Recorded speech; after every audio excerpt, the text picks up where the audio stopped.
All India LIC agents federation Thrissur division committee നേതൃത്വത്തിൽ Alathur LIC ബ്രാഞ്ചിന് മുന്നിൽ പ്രതിഷേധ യോഗം ചേർന്നു.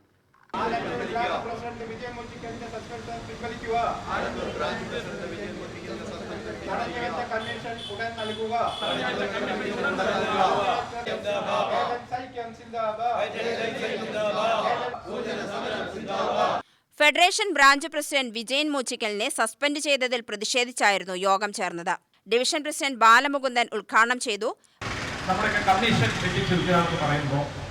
തീർച്ചയായിട്ടും അത് വളരെ വേദനിപ്പിക്കുന്ന ഒരു സംഭവം തന്നെയാണ്. നമ്മുടെ ദേശീയ നേതൃത്വം ആഹ്വാനം ചെയ്തതനുസരിച്ച് ഫെഡറേഷന്റെ സാന്നിധ്യമുള്ള എല്ലാ ഡിവിഷണൽ ഓഫീസുകളിലും ഈ ധർണ നമ്മൾ സംഘടിപ്പിച്ചിട്ടുണ്ട്. അതിന്റെ ഭാഗമായിട്ട് തന്നെയായിരുന്നു തൃശ്ശൂർ ഡിവിഷൻ ഓഫീസിൽ ധർണ സംഘടിപ്പിച്ചത്.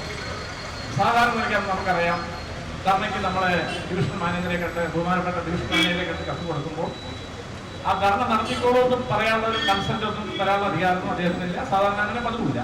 പക്ഷെ നമ്മൾ നന്നായിട്ട് ചെയ്യണം, ആർക്കും ബുദ്ധിമുട്ടുണ്ടാവരുത്, മാർഗതടസ്സം ഉണ്ടാവരുത്, സൂക്ഷിക്കണം എന്നൊരു നിർദ്ദേശമൊക്കെ ഓർഡറായിട്ട് പറയും.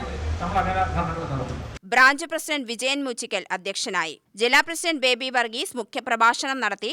മുൻ ദേശീയ general secretary KL Vincent Prathap, VC Viswanathan, KK Mani, KK Rajesh, Kausalya, Prakashini, Binumol, R Rajan, Bindumol എന്നിവർ പ്രസംഗിച്ചു. UTV news, Palakkad.